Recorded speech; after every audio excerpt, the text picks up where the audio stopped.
There's never going to be a time you start something new and you'll be 100% sure about yourself, the process, or the outcomes. This is regardless of how hard you prepare, the number of books you've read about it, or the number of podcasts you've listened to, or even if you have a well-crafted guide a mentor personally handed to you.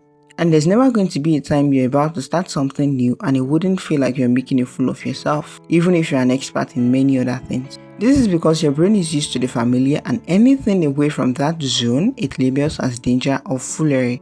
Now, why did I take the pain to make you realize all this? It is so that you can know that pushing that goal forward because of these feelings, while hoping they will go away, is only a recipe for never starting. So you need to learn to go about your goal while they remain. How do you go ahead in spite of this cringe and awkwardness? You simply go ahead.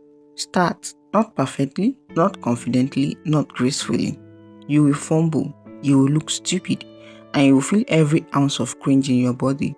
That's how you start. That's the starting line for everything great you admire. For there is no moment when the doubt disappears. There isn't. You will never know if it will work. You will never feel fully prepared. And anyone who tells you otherwise is selling you false comfort and not reality. The only way forward is to act anyway. Forget trying to look smart. Forget trying to not fail. You will fail. You will embarrass yourself. You will post that first piece. Make that first call. Send that first message, and it will be awkward as hell. Those feelings never actually leave. Fear, doubt, cringe, all of them, they stick around like unwanted roommates. The difference between people who start and people who don't isn't bravery, it is endurance. You push forward while the cringe sits there, watching, whispering, and trying to scare you back to safety. But you move anyways. That's the only skill that matters. If you wait till you feel ready, you will never start.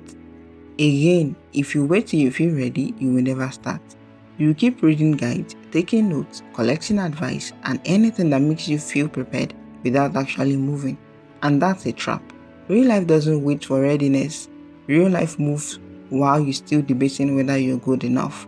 You see those well-crafted guides on something for success that gurus give? That's not exactly the plan they used when they started out. They were in your exact shoes, believe it or not.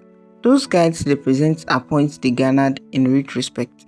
They started with what they had, learned to tweak along the line in process, and that's how they got here.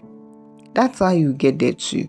There's no shortcut that removes awkwardness and cringe. So start awkwardly, start imperfectly. Start with your brain yelling at you, with your hand shaking and your stomach twisting. Start while everything inside you says stop, because every single person who ever made it, that's how they did it. Not when it was comfortable, not when it was safe, not when it felt right. They started when it all felt wrong. And once you start, the only thing that changes isn't the fear, it is you. You get a little stronger, a little braver, a little more used to being uncomfortable, and that is the progress. That is the secret nobody talks about. The discomfort that never goes away. You just learn to move with it. So start. With the cringe, with the awkwardness, with everything wrong that you feel inside of you, start anyways. And until next time, bye.